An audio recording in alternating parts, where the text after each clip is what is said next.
Hi guys, I'm Ed. And I'm Harry. Welcome back to GameHog's discussion on VR. Now I know last week we said that would be our last video for a while, but today we got to try out the HTC Vive in Curry's PC World in London. It was absolutely incredible. I think it's the only way to describe it from the outset. So you already know it's going to be a positive review. I also enjoyed it. But if you're not in London, fear not, because there are other locations you can try it out in Leeds and Reading, I believe, and also the Overclockers in Staffordshire and Bolton. That was amazing off the top of your head. Was that off the top of your head? Yes, it wasn't a post-it note that was there at all. So today we went down to Curry's PC World on Tottenham Court Road in London, yeah. And there was a little bit of a queue because obviously it's the HTC Vive. It wasn't too bad. It was absolutely fine. And after 2 hours of queuing, we were in, and it was really exciting. You went first. I did. It was amazing. I didn't know what to expect because the last experience I had in proper VR was the Oculus DK2, which was great, but I mean, it wasn't as finalized as the Vive was today. And it was a noticeable difference. I mean, it was so sharp and so immersive, you could just lose yourself. But the one difference about this was the fact that you can move around in the room. I'd never experienced that before. So for those of you who don't know, things like the Oculus Rift and the PlayStation VR, what they are is they're pretty much units you put on your head and you can look around. You can't move with them. You can maybe have controllers, but you can't physically get up and walk around. With the HTC Vive, it comes packed with 2 sensor cubes that go in the far corners of your room, and you can literally walk around in the room you're in a virtual space. That was the most impressive thing I found, was that the sensing technology is you kind of have a virtual cube around you, and when you're walking to where a wall would be in real life, you see a wall on screen in the Vive. A grid comes up in your way to basically say, hey, by the way, you're about to leave our virtual space. It's incredible. I was very skeptical about that, but my God, they pulled it off. It's amazing. Crazy. So we got to play 3 different games. Yeah. The first one we played was Space Pirates Training. That's correct, yeah. I lost my shit playing that game. It was the most immersive virtual reality experience I have ever had. He did. He made a bit of a scene, but it was fine.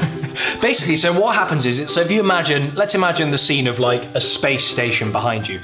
You're on a little circular platform looking out into space. You're given the 2 kind of Vive controllers, and literally little circular drones come up and you have to shoot them. If you do this with your hands, you switch the guns in your hands to shields, so you can block them shooting you, shoot back.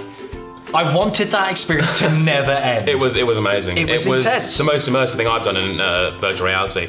And it was just amazing how seamless it was, and you could just easily adapt to it, and switching between the shield and the gun was, again, seamless. And, it was amazing. It was like Sword Art Online in a way. I was really like, I am actually in space. I'm really shooting these things. I know that sounds ridiculous. And you're going, well, obviously it's not that. Seriously, when you're walking around a space, shooting and getting really involved, it's great. I imagine when they involve things like haptic feedback suits, so when you get shot, you feel it. Oh my God, it'll just feel like you're there. I tell you what the best thing about this game was the triggers themselves, and they felt very ergonomic, and they felt like guns. They did. And so when you were pointing one like this and firing, you felt, I hate to use the term, but so badass. It was amazing. It's so true though. I honestly, there were points in that when I was kind of firing in opposite directions and thinking, I'm in Star Wars. It was amazing. It was nuts. So well worth trying out if you can get to it. So the second game we then played was Tintobrush, yes, which is sort of a designer tool where you can just craft a world like paint but in 3D. It was nuts. It's epic. I mean, you have scenarios you can preset in like a museum pedestal or space with the moon, and you can just do what you want, and it's incredible. It was so cool. And basically, so in your left hand, you've got all these various screens, and if you swipe with your thumb on the circle pad, you can move it. Or even if you just rotated your hand, you could look at all the 4 screens that are on each side. Yeah. And you could pick different things to paint with. So you could paint with bits of paper and draw a paper strip. It was incredible. And then you could draw with fire. Or draw a giant flaming penis like you I did that, yeah. He was very proud of that. Let's be frank, the first thing you're going to try and draw when you get into 3D virtual reality flaming penis. Is a big 3D cock and balls. Let's not lie to anyone. It's only fair, yeah. It looks great, by the way. I drew a great cock and balls. It was a marvellous penis. Did you see the snowman I drew? I basically so there's another winter scene. So you get the space scene, you get the museum, there's loads. And there was one where there's a snowman, and you could obviously draw his features on. And I gave him eyes, a mouth, a big red paper scarf, and then set him on fire. So I mean, it's a great experience. I mean, it's fantastic sort of drawing things designing them in 3D, because you can walk around them and admire them, which is amazing. Yeah. But I mean, as a long-term thing, I don't think it's got as many legs as the last game, because it's fun, it's a quote, but it's something, there's no real long-term features there. It definitely operates in that kind of nebulous sphere of just these kind of experiences, or if they ever make a VR-cade kind of thing, perfect for that. But I mean, I don't want to downplay it here because it was amazing. And someone like a designer who's more adept with Photoshop will love that to bits. It was absolutely incredible. Yeah. So the last one we tried out was a game called Job Simulator, which was a bit of a bizarre one. It's set in a workplace which has been taken over by robots. It sounds dead boring, but it's not. Yeah, it's such good fun, and you have to take out, just do simple tasks like make a cup of coffee and drink it, or eat a donut.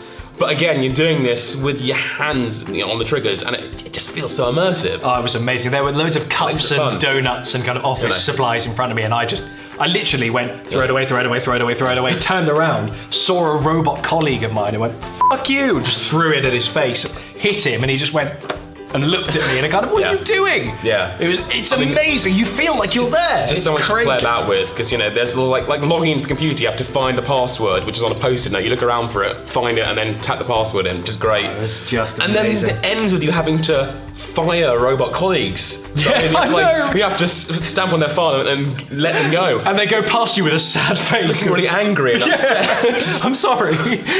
I expected that one to be the weakest of the lot, but it was almost the best. It was just so almost was. It was brilliant. Like I said, it sounds dead boring, but it really was almost in a way more interesting than the Tintobrush. Yeah, Tintobrush. Sorry, Tintobrush. Yeah, no, really, in a way, did feel more. Obviously, that was incredible. Something I should mention about Tintobrush, now that I remember it, is it's more than just. I actually leant through a circle I drew to pull another line through that circle and around. I'd never experienced that in anything before, and I think that basically sums up my entire kind of experience that I had with the Vive. It was like nothing I'd experienced before. And I didn't want it to stop. We were kind of complaining in the queue because everyone got 15 minutes. We were going, it felt like so long. It's taking forever. It wasn't long enough. But when you're inside it, it just goes so fast. It's amazing. It's nuts. But it was, I can't put it in words how utterly blown away I was just by the quality and the immersion. I want one. Yeah, I'm having second thoughts about the Oculus because it's amazing. So guys, we would thoroughly recommend trying this out. You have till I think the 4th of April with HTC, and they said they might extend it beyond that at those locations you mentioned earlier. It's definitely worth getting, and if you're the kind of person who's already maybe pre-ordered an Oculus Rift or you pre-ordered one of the PlayStation things, I highly recommend going to check these out, because even if it's not the headset you've bought, you get a vague idea of the potential experiences that all of these things will grow into, and it's awesome. It's amazing. It really is. So guys, thank you very much for watching this video. We hope we've kind of updated you a bit on the HTC Vive. Hope we've piqued your interest a bit. Tell your friends, because we need to spread the word. It's something that's a growing technology, and it's good to get the word out there as soon as possible. Absolutely. So anyway guys, we will see you in the next video. Take care. Bye.